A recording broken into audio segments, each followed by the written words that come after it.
Gravação iniciada. Muito obrigada. Retomamos, na verdade, vamos iniciar a sessão da manhã do dia 24 de março de 2021. Vamos antecipar aqueles processos sem patrono, vamos iniciar um pouco mais cedo, conforme a previsão regimental. Então, nós vamos passar o julgamento do item 101, cuja recorrente é Baumgart Participações S.A., de relatoria do Dr. Marcelo Costa Marques de Oliveira. Doutor Marcelo, por favor. Bom, vamos direto para o voto. Esse processo é muito simples. Boa tarde a todos. É um despacho decisório eletrônico, lacônico, né? O DARF estava integralmente vinculado a débito, né? Em primeira instância, como na maioria dos casos, o contribuinte junta a DCTF retificadora, a DRJ entende ser insuficiente, e em sede de recurso ele trouxe bastante coisa, entendeu? Ele só não trouxe a contabilidade, que eu acho absolutamente imprescindível, porque a gente está tratando de contribuições incidentes sobre a receita contabilizada na forma das legislações fiscal e societária. Então, sem contabilidade, realmente não dá. Ele trouxe bastante coisa, vocês podem ver aí. Ele trouxe aí um conjunto probatório interessante, mas, infelizmente, ele não trouxe a contabilidade. Tá? Então, quando eu nego o provimento, eu conheço dos documentos, é importante, eu consignei no meu relatório que eu conheço dos documentos, justamente por a questão do laconismo do despacho decisório, eu conheço dos documentos, supero a preclusão processual, mas eu, infelizmente, não posso dar provimento sem os registros contábeis. Presidente, esse é meu voto, por negar provimento ao recurso voluntário. Devolvo a palavra. Obrigado. Muito obrigada, doutor Marcelo. Podemos passar a votação? Item 101. Doutor Ari, por favor. Acompanho. Muito obrigada. Doutor Marco Antônio. Também acompanho. Obrigada. Doutor Salvador. Mais uma vez, o Marcelo dando muito peso para os documentos contábeis. Eu acompanho, Marcelo, claro. Dando muito peso para os documentos contábeis, né? Querer privilegiar a classe. Fica dando muita importância, né? Claro que eu acompanho. Acompanho o relator. Doutor José Adão. Eu acompanho o relator. Obrigada. Doutora Semira. Acompanho o relator. Obrigada. Doutora Sabrina. Acompanho, presidente. Eu também acompanho, então a decisão é por unanimidade de votos, no item 101, negar provimento ao recurso voluntário. Passamos agora ao item 102, da doutora Semira Miss, cuja recorrente é Interpartner Assistance, prestadora de serviço de assistência 24 horas limitada. Doutora, são vários, né? Vai ser um de cada vez? Vai ser em conjunto? São 4 processos, né? 102, 103, 104, 105. Eles são iguais, muda só o período. Eu gostaria de fazê-los ao mesmo tempo, presidente. Então, acrescentando, nós passamos ao julgamento dos itens 102 a 105, cuja recorrente é a mesma, Interpartner Assistência Prestadora de Serviços de Assistência 24 horas limitada, de relatoria da doutora Semira Miss. Doutora, pode iniciar quando estiver pronto. Obrigada. Eu abri o primeiro mesmo, que é o final 2008-67. Aqui também é um caso de compensação em que não ficou comprovada a liquidez e certeza do débito. O fundamento primeiro aqui do contribuinte é que ele apresentou DCTF retificadora, então estaria comprovado o indébito. Eu vou passar direto ao voto, que eu acho que fica bem claro os argumentos que ele trouxe, que eu falo de cada um deles no voto. O voto está na página 3. Então, eu só estou anunciando ali no começo do voto que esses processos são todos conexos, né, que eles estão na mesma sessão, né, porque eles são idênticos, muda o PIS ou COFINS e o trimestre. A recorrente apresentou pedido de compensação de COFINS cumulativa, mas o despacho decisório apontou que o pagamento indicado estava integralmente utilizado para quitação de débitos do contribuinte, não restando crédito disponível para a compensação dos débitos informados no PERDECOMP.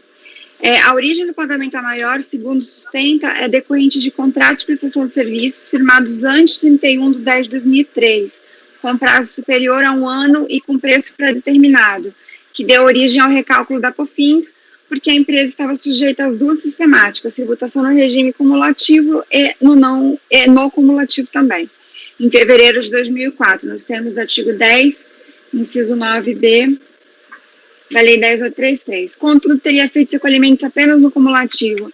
Então, quando veio a legislação que instituiu a não cumulatividade, os contratos dessa natureza permaneceram, né, no regime cumulativo. Então, ela acabou errando, segundo ela, e recolhendo tudo no regime não cumulativo, né, mesmo as receitas que já poderiam estar no novo regime. Na primeira retificação do DACOM, manteve o mesmo erro da declaração, e ela conta todo esse trajeto que ela percorreu. Então, ela identificou que fez recolhimento no regime cumulativo, fez uma primeira retificação do DACOM, manteve o mesmo erro na declaração. Após, retificou pela segunda vez a DCTF com valores que considera corretos. E essa retificação do relativo ao pagamento indevido foi feita depois da ciência do despacho decisório. Para demonstrar as falhas que ela cometeu, ela apresentou o DACOM também. De fato, houve a retificação do DCTF, mas aí eu digo, como já foi tratado aqui no voto, acho que do Dr. Ari, que a retificação ela não é obrigatória para análise do crédito dele, desde que venha acompanhado de liquidez e certeza, né? Trago até o parecer número 2 de 2015, que isso deixou de ser controvertido. Mas, de qualquer forma, ele teria que trazer a comprovação do crédito com os documentos. Então, no final da página 5, a DCTF retificadora por si só não pode ser considerada instrumento hábil para conferir liquidez e certeza ao crédito indicado na declaração de compensação, sem o acompanhamento de documentação hábil e idônea. E mais um outro ponto é que o DACOM não tem caráter de confissão como a DCTF tem. Então, há contradição entre as duas declarações, mas não se pode admitir que o DACOM tenha força probatória sobre a DCTF, né?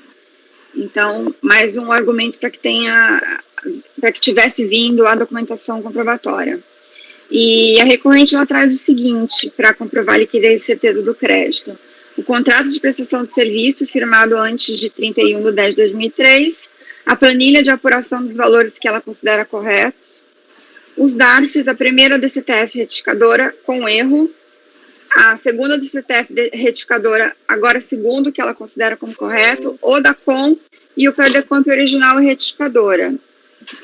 Nenhum outro documento além disso. Aí eu sigo dizendo o que nós já tratamos aqui, a exaustão hoje, que o processo de compensação demanda a prova do indébito. Então, por falta de prova, não há liquidez e certeza, por isso que o meu voto, presidente, foi por negar provimento do recurso voluntário.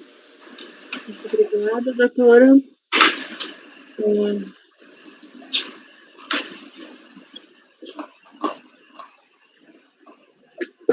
Podemos votar? Então, nós estamos votando os itens 102 a 105. Doutora Ari? Acompanho a relatora. Muito obrigada. Doutor Marcelo? Acompanho. Obrigada. Doutor Marco Antônio? Também acompanho. Obrigada. Doutor Salvador? Acompanho. Obrigada. Doutor José Adão? Acompanho, relator. Obrigada. Doutora Samira Miss? Desculpe. Me acompanha. Me acompanho. Acompanho. Eu também acompanho. Então, a decisão é por unanimidade de votos, nos itens 102 a 105, negar provimento ao recurso voluntário. Passamos agora para o item 106, de relatoria do Dr. Salvador, cuja recorrente é Blamber Farmoquímica e Farmacêutica S.A. Dr. Salvador, quando estiver pronto, a palavra é sua, por favor. Tá. Ele é repetitivo, né? Ele vai até o... Vai até o 112. 12, tá. Aqui, presidente, desculpa, mas eu copiei tela, copiei o relatório, então depois vamos ver como vai ficar para ajustar. para replicar o voto custo repetitivo. Né? Eu vou lhe passar as instruções aí. O caso basicamente é o seguinte, só para não precisar ler e explicar para vocês, falta de liquidez e certeza de crédito, está apresentado no quarto de conta. O único documento que tem nos autos é a DCTF retificadora. Não tem mais nenhum outro documento. O contribuinte até alega que é dever do fisco fazer uma análise em nome da verdade material, ela tem a documentação, né, ou informações do contribuinte no sistema. O que aconteceu? Mesmo com a DCTF retificadora, não foi homologado, não foram homologados os créditos, quer dizer, houve uma homologação parcial, né? Apenas parte do crédito foi reconhecido. Por quê? Quando ele foi analisar a AFD, até se vocês forem aqui no meu voto, dá o zoom aí, porque ficou pequenininho, mas na página 7. Né? Então, qual foi a análise comparativa da fiscalização? Foi um despacho eletrônico, tá? Ele pegou a AFD e viu lá, ó, o crédito do mês é 147 mil para abril, 128 mil para maio, enfim. Tem as deduções no mês, total líquido. E ele pediu o total, ó, o valor pedido aqui. Exatamente o valor total antes das deduções do mês, né? O que o fiscal fez? Descontou as deduções do mês e apenas reconheceu o crédito com as deduções, né? Por isso que foi homologação parcial. Ele diz que ele tem o crédito, na DRJ veio a argumentação sobre liquidez e certeza. Se ele tinha um crédito maior do que estava na FD, ele tinha que ter apresentado a documentação para provar esse crédito na FD. Até usa a palavra de irrelevante, né? Então, a DCTF retificadora até é irrelevante para análise do crédito, você tem que fazer prova documental, livro contábil, livro fiscal, nota fiscal, para comprovar. E no recurso voluntário, ele também não se desencumba dessa tarefa, não traz mais nenhum documento, fica só na argumentação. Então, em termos de liquidez e certeza, não entendo comprovada, eu mantenho a glosa do crédito e negaria provimento ao recurso voluntário. Tem um argumento a mais, ele traz argumento de competência da primeira sessão. Ele diz que o débito compensado é IRPJ estimativa e CSL estimativa. Então, como o débito é da primeira sessão, esse processo tinha que ser enviado para a primeira sessão. Aí eu digo aqui que nos PERDCOMP o que se analisa não é o débito, e sim o crédito. Então, não faz parte do litígio a análise do imposto de renda declarado como débito, que não faz a menor diferença a parte meritória que ele argumenta, que isso eu não conheço. Então, eu não conheço dessa parte, tá? Porque essa discussão, acho que em relação ao débito, não faz parte da análise de um processo de débito. Então, a minha conclusão, presidente, manter, conhecer em parte, né, o recurso voluntário, na parte conhecida, negar para o Obrigada, doutor Salvador. Vamos votar? Alguma observação? Então, para o item 106, a proposta de conhecer parcialmente parte conhecida. Me dá um minutinho só, porque eu ouvi toda a explanação do Salvador, mas só consegui abrir o voto agora. Me dá só um minutinho, estou terminando de ler. Sim, à vontade. Eu estou com uma dúvida nesse último. Por favor.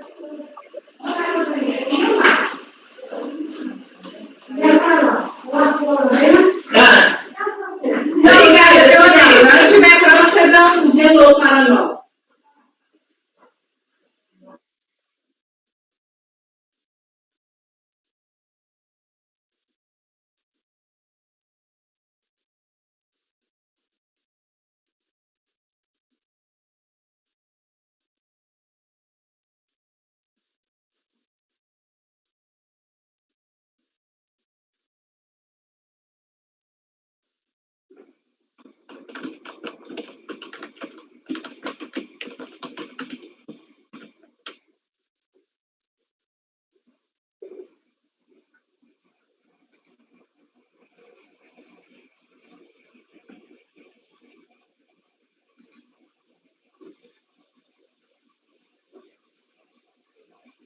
Já entendi, obrigado. Eu estou pronto para votar.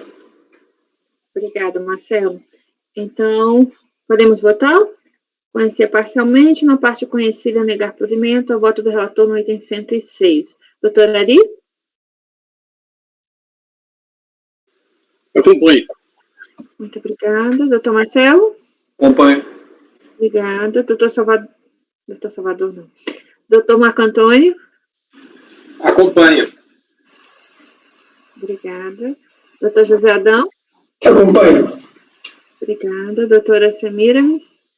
Acompanho. Doutora Sabrina? Acompanho. Obrigada, eu também acompanho. Então, a decisão do item 106 é por unanimidade, voto conhecer parcialmente, voto conhecida, negar provimento ao recurso voluntário.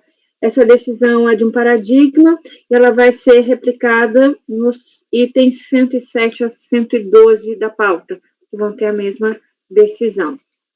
Com isso, nós agora passamos para o item 113 do doutor Ari. Pode ser, doutor Ari?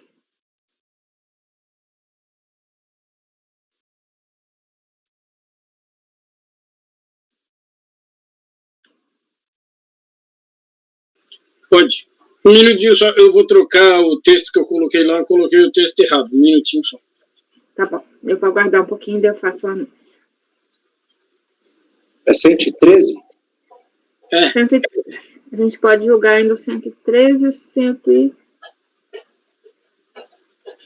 o 114 e 15 aqui tem patrulha. Só 113. Por enquanto.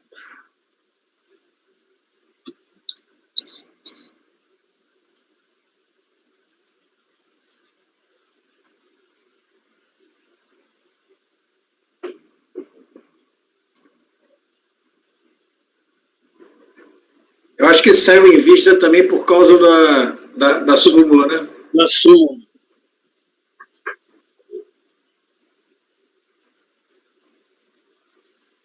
Pronto, tá aí na pasta. Obrigada. Ele posso anunciar, então? Então, nós Pode. passamos ao julgamento do item 113 da pauta, cuja recorrente é Cipau, Indústria e Comércio Limitada, da relatoria doutora Ari. Doutora Ari, quando estiver pronto, por favor. Muito bem. Esse caso aqui é um pedido de ressarcimento de créditos. Créditos básicos e créditos presumidos, de PIS, e foram vinculados à declaração de compensação. Esse caso aqui estava com o Dr. Winderley, e, por incrível que pareça, ele estava com o processo de PIS, e o processo de COFINS já tinha sido julgado em outra sessão, na segunda Câmara, se não me engano, e na época do julgamento, com o Dr. Winderley, esse processo estava em recurso especial. Então, o que o Dr. Winderley fez? Eu coloquei aqui a proposta do Dr. Winderley. O que ele disse? Lá na página 9, item 5, consultando, isso o Dr. Winderley fez a seguinte proposta. Consultando os autos, é possível identificar que o procedimento fiscal que analisou o pedido de compensação do PIS não cumulativo, controlado no presente processo, também procedeu à auditoria do pedido de compensação da COFINS, não cumulativa, controlado no processo 1168-2005-03, que encontra-se pendente de julgamento na Câmara Superior de Recursos Fiscais. A teor do relatado, verifica-se que o presente processo, que trata de pedido de compensação homologado, teve origem em procedimento de fiscalização que tratou do PIS e da COFINS não cumulativos. O presente processo trata do pedido de compensação de créditos de PIS e o processo 16805, que trata da COFINS, também foi objeto de manifestação de inconformidade e recurso voluntário e encontra-se atualmente aguardando decisão de recurso especial da Procuradoria na Câmara Superior. Considerando que as matérias são idênticas, pois trata-se das mesmas glosas e ocorreram no âmbito do mesmo procedimento fiscal, entendo que para evitar decisões divergentes nas mesmas matérias, o melhor caminho seja aguardar a decisão final do processo 116805 na Câmara Superior e, a partir daquela decisão, prosseguir o julgamento. Diante do exposto, voto no sentido de converter o julgamento para movimentar o processo à Secretaria e aguardar a decisão. Aí o doutor Winderley saiu, o outro processo foi julgado e foi distribuído para mim. E, nesse caso aqui, houveram várias glosas.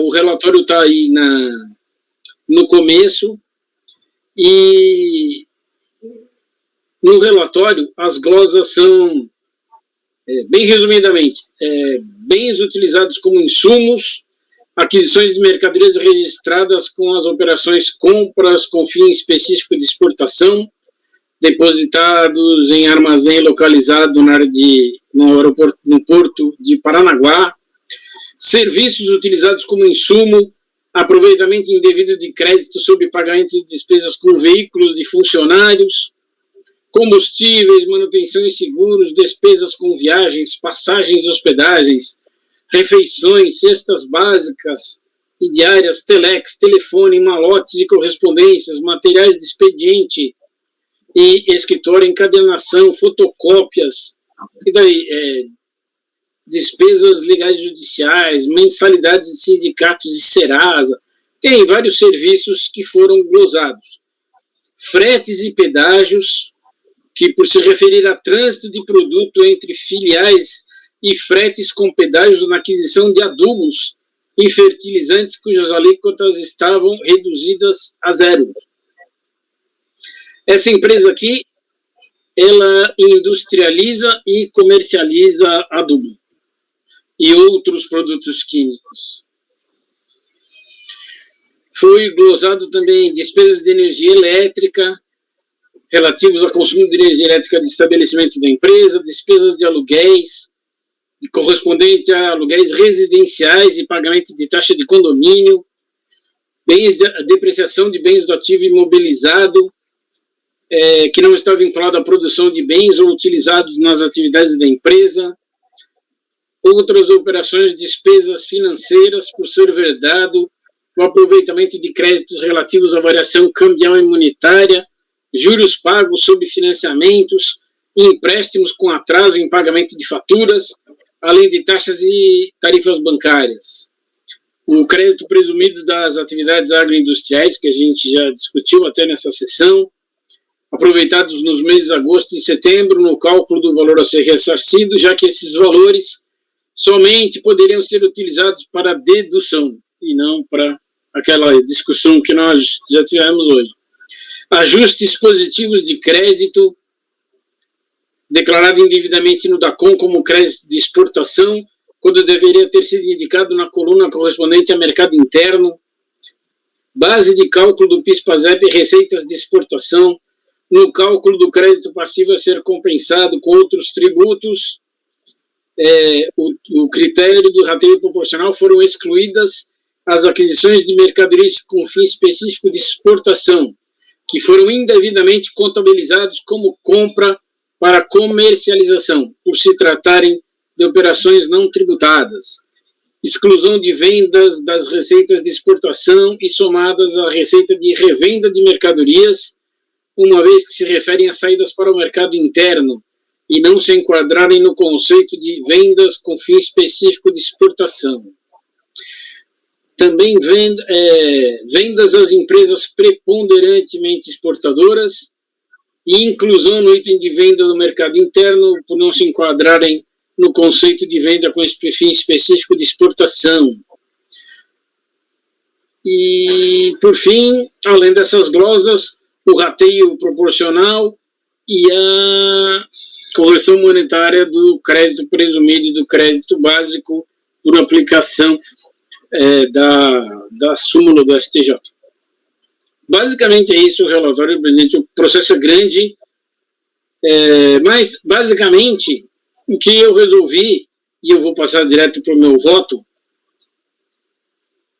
foram juntados aos presentes autos cópia do acórdão da terceira turma da Câmara Superior de Recursos Fiscais, em resposta ao recurso especial da Procuradoria nos autos do outro processo, que é COFINS, cópia do despacho de admissibilidade dos embargos de declaração invocados pela recorrente contra o teor do acórdão, mas foram não acolhidos esses embargos.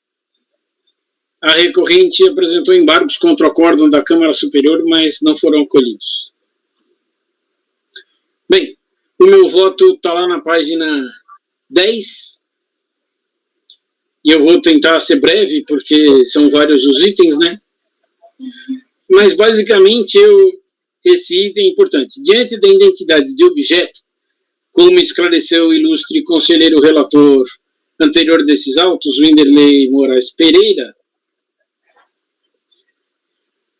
tá aí o que eu acabei de dizer mais anteriormente, neste norte adotaremos a decisão constante do processo 10.907.1168/2005, esclarecendo que discordamos apenas com referência aos argumentos quais sejam a despesa com pedágios e a aplicação da taxa Selic para a correção dos créditos. Aqui é créditos básicos e presumidos. Por favor, leiam assim. E com fins objeto do recurso especial, esse 1767945, julgado em 12 de fevereiro de 2020 pelo STJ sob o rito dos recursos repetitivos, os quais trataremos no texto do voto. Também a ser esclarecido que a recorrente apresentou desistência expressa quanto à utilização do crédito presumido da agroindústria, apurados no mês de julho de 2004, com base em requisições para recebimento futuro. Apresentou uma decisão expressa do aproveitamento desse crédito presumido. Assim, feitos os esclarecimentos pertinentes, preliminarmente discorremos sobre o conceito de insumos. O que eu fiz? Eu adotei o acórdão da Câmara Superior, 99% dele eu adotei, e eu coloquei aqui o acórdão da Câmara Superior exatamente como ele foi redigido. Eu discordei em 2 pontos. Eu discordei quanto ao crédito relativo a despesas de pedágios e quanto à correção monetária por conta da nova decisão do STJ. Então, o conceito de insumos já está mais do que batido e discutido, que é em função da relevância e essencialidade.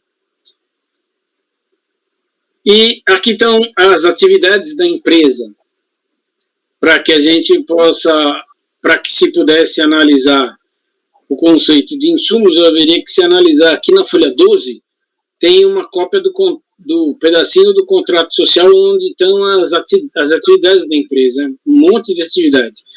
Industrialização de sementes oleaginosas, compra e venda, importação e exportação de soja em grãos, industrialização, formulação em saque, comercialização, importação e exportação de adubos, fertilizantes e calcários, comércio, importação e exportação de frutas e legumes, extratos e sucos de frutas e legumes concentrados, comércio, importação e exportação de produtos, obras e artefatos de ferro e aço em geral, zinco, estanho e outros metais, máquinas e componentes, comércio atacadista e varejista de produtos eletrodomésticos, móveis, eletroeletrônicos, sua importação e exportação, comércio, indústria e importação em geral de veículos usados, máquinas e implementos agrícolas, combustíveis e lubrificantes, por representação ou por conta própria, locação de máquinas e implementos agrícolas. Veja que é uma gama de atividades enorme. Bom, feitas ainda teve uma outra alteração no contrato social, está ali na folha 13, ele colocou mais atividades, adicionou mais atividades. Comércio atacadista de cimento, comércio atacadista de bebidas em geral, comércio de artigos de cerâmica em vidros, transporte rodoviário de cargas em geral, por isso as despesas de pedágio. Prestação de serviço de colheita de produtos agrícolas, depósito de mercadorias próprias em armazéns fechados, atividades na área da agricultura, pecuária e reflorestamento, industrialização, comercialização e importação de rações balanceadas e concentrados proteicos, sais minerais, abate, industrialização, comercialização e exportação de aves e coelhos, curtimento e outras preparações de couros e peles, granja de cria, recria e engorda de suínos, bovinos, coelhos e aves, incubatório de aves. E ainda, por último, participação como cotista e acionista de outras sociedades e prestação de serviços administrativos na área de processamento de dados. Ou seja, é uma multi-indústria. Bom, quanto ao mérito, lá no item 18, por favor, o acórdão ficou grande, como esclarecido, para que se mantenha a uniformidade das decisões, adotamos os seguintes dizeres do acórdão 2167, exarado pela primeira turma ordinária desta terceira Câmara, desta terceira sessão, conselheira Fábia Regina Freitas, nos autos do processo que tratou da COFINS, esse é o PIS, que trata dos créditos da COFINS não cumulativa, com as alterações impostas pelo acórdão da Câmara Superior de Recursos Fiscais, de relatoria do conselheiro Andrada Márcio Canuto Natal, em resposta a recurso especial interposto pela Procuradoria. O que quer dizer isso? A primeira, foi essa mesma turma, né? Primeira turma. Teve conselheira Fábia Regina, né, do tempo de vocês? É do tempo anterior, eu lembro do nome dela. Era a primeira turma junto com o doutor Andrada, com o Francisco José, mas há bastante tempo atrás. Então, ela fez o acórdão, analisou os insumos relativos a COFINS, foi objeto de recurso especial, a Câmara Superior alterou algumas coisas, e aí, para manter a uniformidade da decisão, como é a mesma turma, tomar decisões diferentes sobre o mesmo assunto, feita sobre a mesma glosa, a mesma fiscalização, ficaria muito incoerente, eu entendo. E aí ficou assim, eu cito o acórdão dessa turma, no que foi mantido pela Câmara, e cito o acórdão da Câmara Superior, no que ela alterou. Então, portanto, os insumos, material de embalagem, big bag, aqueles sacos imensos para carregar grãos. Aquelas embalagens enormes para carregar grãos, quando saem, geralmente no porto se usa muito isso. Entendeu a fiscalização que as embalagens que não são incorporadas ao produto durante o processo de industrialização, mas apenas depois de concluído o processo produtivo, e que se destinam tão somente ao transporte dos produtos acabados, não geram direito ao crédito. Esses dizeres são do acórdão dessa turma. Nesse ponto, entendo assistir razão à recorrente e faço com base na jurisprudência a respeito do tema. O custo com embalagens, quaisquer que seja a embalagem utilizada para o transporte ou para embalar o produto, para apresentação, deve ser considerado para o cálculo do crédito. Ou seja, essa embalagem dá direito ao crédito. Eu concordo. Créditos de despesas com fretes de produtos ainda em fase de industrialização. Quanto aos créditos com fretes de produtos ainda em fase de industrialização, a relatora entendeu assistir razão à recorrente, reconheceu os créditos, eu também concordo, o apelo deve ser integralmente provido para admitir integralmente o crédito na esteira de precedentes deste Conselho. Fretes de produtos ainda em fase de industrialização. Crédito presumido, bens adquiridos de pessoa física para entrega futura. No tocante a este crédito, entendo assistir razoabilidade aos fundamentos.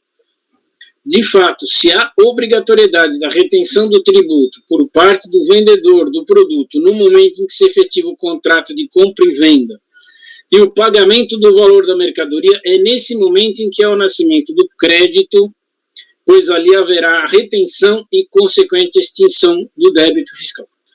O fato da mercadoria não ter sido entregue no momento do pagamento não altera o registro e o recolhimento da exação, razão pela qual entendo que é nesse momento do efetivo pagamento por retenção de imposto que se configura o direito ao aproveitamento do crédito. Portanto, esse crédito foi concedido. Quanto a esse crédito, no mês de julho de 2004, a recorrente apresentou desistência do aproveitamento desse crédito para esse mês.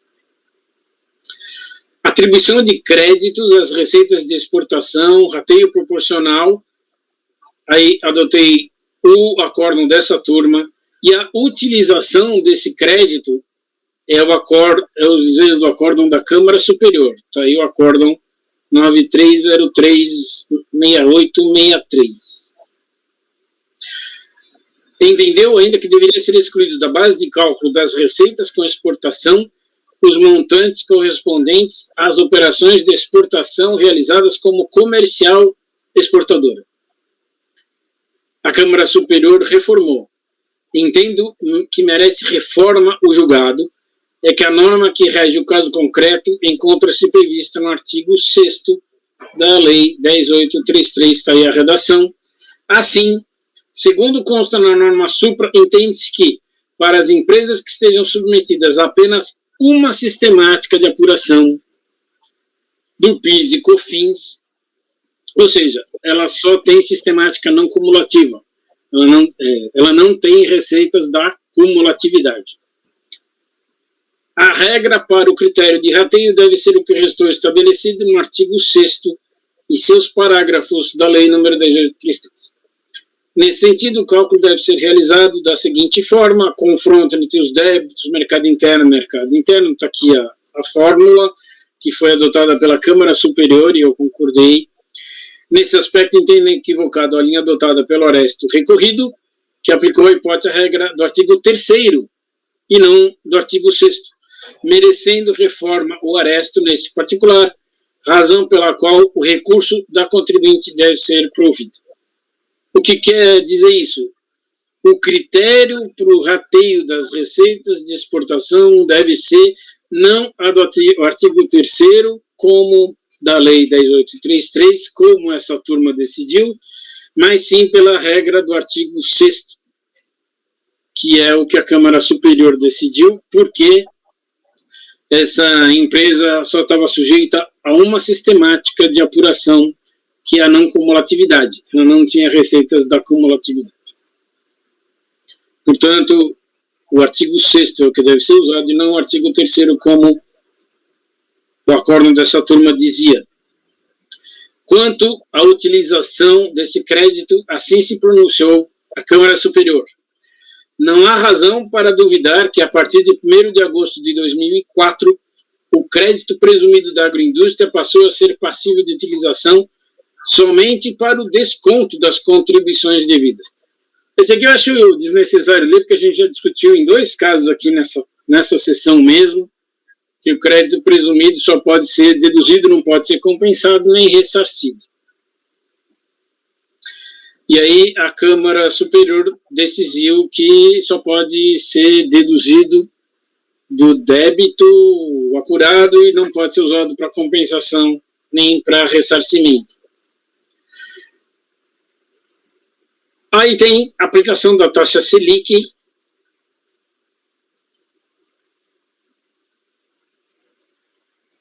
e as despesas com pedágio, que aí a aplicação da taxa Selic não era prevista naquela época, portanto a Câmara Superior ela negou o provimento porque aplicava a súmula 125 do CARF.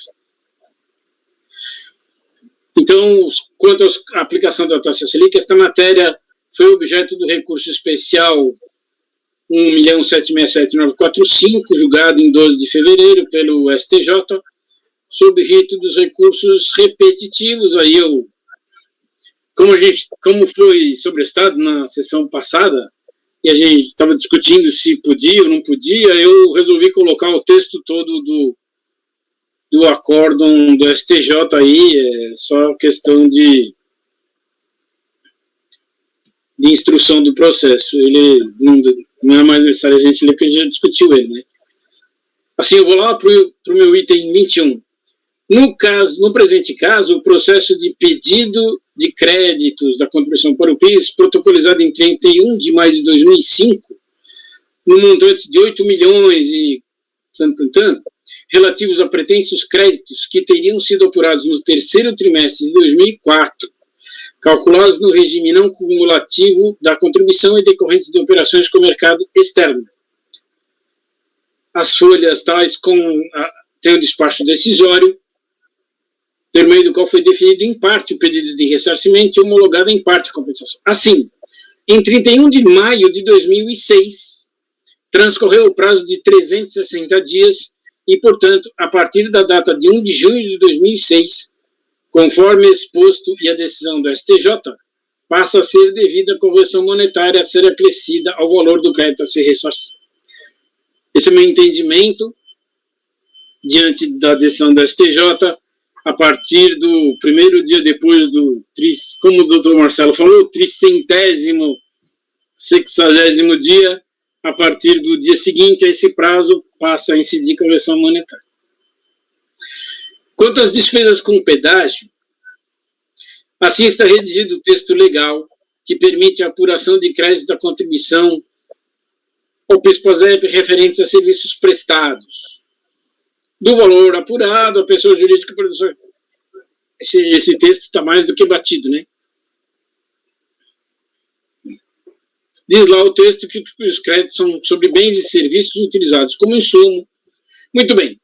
Alega a recorrente que as despesas com pedágio são inerentes ao transporte dos produtos e como os fretes dão direito a crédito.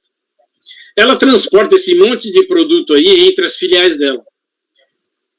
Produto acabado, produto em elaboração, matéria-prima, insumo, tudo mais. E ela paga pedágio. E ela diz que esse pedágio gera crédito. Entendemos? Marcão apagou aí, ó. Hã? Marcão apagou. Tá perdendo a conexão. Ah, o sinal dele ficou fraco. Acho que eu vou tirar. Olha lá, voltou. Acabou a força aí, Marcão? Tá no escuro, Marcão? Faltou energia aqui. Eu tô no escuro. E também a minha internet caiu. Mas você acompanhou até agora ou faltou alguma coisa? Foi agora que caiu. Parou agora, foi nesse instante, quando você começou a despesa com pedágio. Tá bom, então eu vou retomar a despesa com pedágio. Já li tudo, não precisa não. Ah, tá bom. Já faz tempo que eu registrei teu voto aí. Ah, faz tempo? Já. Tá bom. Então, a Constituição de 88, seu artigo 150, diz o seguinte: sem prejuízo de outras garantias asseguradas ao contribuinte, é vedado à União estabelecer limitações ao tráfego de pessoas por meio de tributos, ressalvada a cobrança de pedágio pela utilização de vias conservadas. Por meio da concessão prevista no artigo 175 da Constituição Federal, firmada em contratos com a administração pública, empresas se obrigam à construção e à conservação de rodovias e recebem do poder público o direito de exploração destas vias, que consiste no direito de cobrar pedágio pela sua utilização. Portanto, a despesa de pedágio é referente a um direito de passagem, sendo que o valor pago a título de pedágio tem como fundamento a utilização da via pública, e não uma prestação de serviço conforme disposto no texto constitucional. Conforme exposto, por não se caracterizar como despesa com prestação de serviço necessária e relevante ao processo produtivo ou obtenção da receita de suas atividades pela recorrente, entendo que tal despesa não gera créditos para a contribuição de PIS/PASEP não cumulativa. Nesse diapasão, nego o provimento ao recurso nesse quesito. A minha conclusão, por todo o exposto até aqui, dou provimento parcial ao recurso voluntário para manter as glosas referentes a despesas com pedágio e determinar a aplicação da correção monetária pela taxa Selic a partir de 1 de junho de 2006 ao valor dos créditos básicos e presumido. É meu voto, presidente. Obrigada, doutora. O doutor Salvador quer a palavra. Eu também tenho algumas observações em relação ao pedágio, mas pode dizer. Eu queria fazer duas considerações, né? A primeira é do repetitivo, né? Em relação à Selic, os juros, como é uma decisão do judiciário, né? Que tem a última palavra sobre a matéria e em repetitivo, acho que temos que aplicar, sim, a razão, superando a questão da superior que aplicou a súmula 125, né? Agora, em relação ao pedágio, Ari, eu acho que eu iria com a Câmara Superior, no sentido de entender que daria direito a crédito. Eu gostei de algumas decisões que... Porque a Câmara Superior decidiu isso por outro processo, né? De COFINS, e eu acho que ela tem razão, porque pedágio é serviço, né? Tem até a ADI 800, no Supremo Tribunal Federal, que se discutia se pedágio era tributo, na modalidade de taxa, ou se ele era uma tarifa para remunerar um serviço público, né, pela utilização das vias públicas. E o Supremo Tribunal entendeu que é um serviço, tanto que ele está na lista anexa da Lei Complementar 116, tributável por ISS. Então, é um serviço de pedágio, e eu acredito que, por ser um serviço, ele recolhe PIS e COFINS sobre ele, e como é incontroverso que esse pedágio foi incorrido num transporte de produtos, de insumos, entre estabelecimentos, eu creio que esse pedágio, se fosse um pedágio para transporte de diretoria, aí sim, né, ou que não tivesse uma prova de onde foi utilizado esse transporte, mas como é incontroverso... Não, foi utilizado para transportar insumo. Transportar produto, insumo, enfim, eu creio que a gente tinha que dar o crédito de pedágio. E nós concedemos aqui. Concedemos. A dúvida que eu fiquei só que o da sessão passada, o que a gente concedeu de frete, era uma transportadora, né? Mas eu creio que, como é frete de insumos, né, ele entra dentro do conceito de insumos também. Eu entendo dessa forma. Esse pedágio. Superior.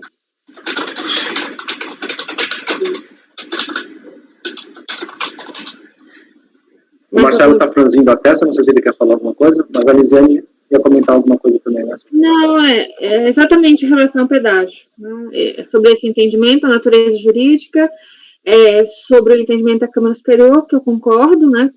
E em relação à nossa própria concessão, como insumo para afastar goza, mas observando, que o observador observou, que era para empresas de transporte, mas, de qualquer modo, nós já nos manifestamos sobre o pedágio.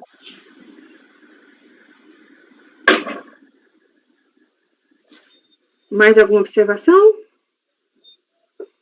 Eu tenho até amanhã, depois da manhã, eu tenho um voto em que eu discuto isso. Eu estava até vendo aqui qual é qual foi a minha... Eu estou concedendo sim, mas eu acho que o pedágio, como ele é cobrado para você poder trafegar, eu acho que ele é um custo inerente ao frete, e ele acompanha o frete. Agora, eu também acho interessante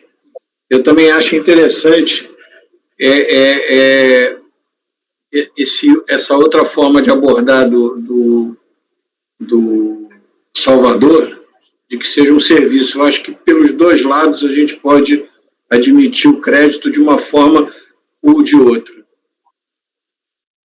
Okay. Mais algum comentário?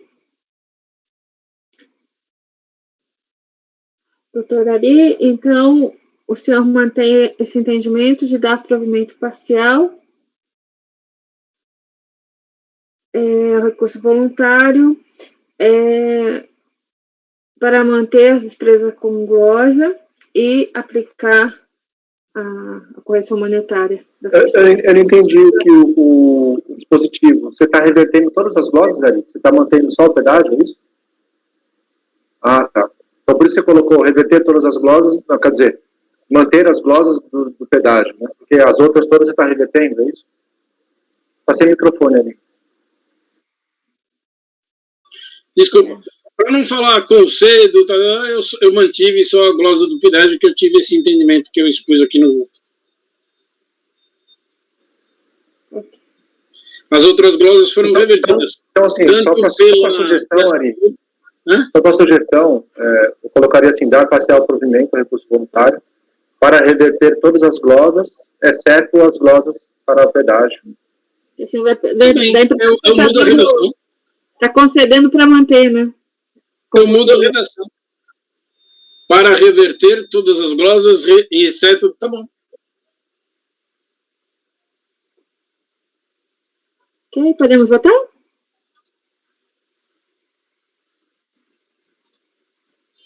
Doutor Marcelo?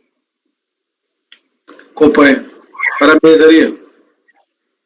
Obrigado. Você vai acompanhar Você está acompanhando, Ari? Você discorda no pedágio, né? Você não concorda comigo, não é? Desculpa, eu pensei que você tinha mudado o pedágio. Não, eu mantive. Ah, desculpa, é que você encaminhou, eu pensei que você tinha encaminhado para mudar. Desculpa, então. Obrigado, Salvador. Eu pensei que integral, né? Mas estou bastante tendente a aceitar Mas é como eu tive esse Não, entendimento. tudo bem. Não, é que eu pensei que o senhor ia mudar. Então, eu abro divergência com relação ao pedágio e acompanho o restante. Muito obrigada. Doutor Marco Antônio? Eu acompanho a divergência. Obrigada. Doutor Salvador? Eu também acompanho a divergência. Aí, acompanhando a divergência, fica integral o provimento, né? E mais a correção Mas monetária. a correção, Aqui, Ari, você depois vai ter que rever o teu dispositivo, que você diz assim, do provimento parcial para manter a glosa. Parece que o cara pediu. Eu mudei, estava errado. Eu coloquei assim, do provimento parcial para reverter todas as glosas, exceto as referentes. Eu entendi que tinha acontecido isso. Entendi. Eu mudei. Eu acompanho a divergência. Eu vou mudar na pasta. Agora, só uma observação. Eu acho que mesmo na divergência, eu acho que não dá provimento integral porque a correção monetária é a partir dos 360 dias, né? Não sei exatamente o que está Sim, pedindo. é verdade. Então, É porque a Câmara Superior nem deu.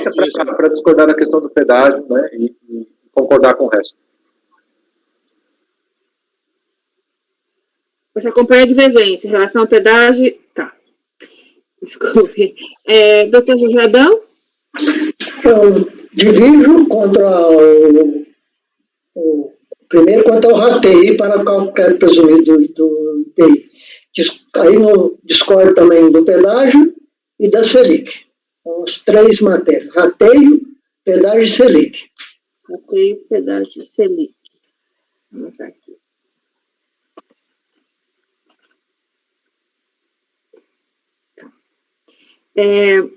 Doutora Semiramis? Eu vou acompanhar a divergência para conceder também crédito do pedágio, presidente. Obrigada. Doutora Sabrina? Acompanho a divergência do doutor Marcelo, presidente. Obrigada. Eu também acompanho a divergência do Marcelo. Então, a decisão é por... Agora ficou mais complicado, não sei onde que ficou a unanimidade de votos, mas a gente tem divergência em relação à vencedora, pelo menos, né? Em relação ao pedágio. E aí, Salvador, você pode redigir o voto vencedor? Claro. Então, a decisão ficou dar provimento parcial, concedendo o pedágio por maioria de votos, concedendo a taxa Selic, o Zedão discordou da Selic também, né? O Zé Adão discordou da Selic, ele discordou do rateio e aderiu à divergência em relação ao pedágio. Tá, então, com também registrada a posição do doutor José Adão, mas em resumo foi por maioria de votos e foi concedido pedágio e as demais glosas foram afastadas e também foi aplicada a taxa Selic na forma do repetitivo do STJ. Ok? Deu para anotar, Semi? Sim. Ok. Conseguiu anotar isso? Ficou mais complicado. E o voto vencedor ficou para o doutor Salvador. Então, com isso, encerramos a votação do item 113 e passamos, se possível, para o item 114. Pode ser, doutor José Adão? Senhora presidente, eu queria só um minutinho para tentar sair do escuro aqui. Sustentação 114. Sim. Aqui, videoconferência. 114 tem sustentação, desculpa. Então, vamos dar os 5 minutinhos. Para mim, só basta. Eu já troquei na pasta, tá? Seria o 116 agora. O Salvador me ensinou a fazer. Tá bom, Ari, obrigado. Como eu não sabia, tá lá na pasta a nova redação que o doutor Salvador me ensinou. Então, 5 minutinhos pro Marcão dar um pulo e alcançar o interruptor para acender a luz. Então, vamos... Ele tem que pegar a escada. Não adianta. Esqueci de pedir para parar a gravação, gente. Vamos parar a gravação?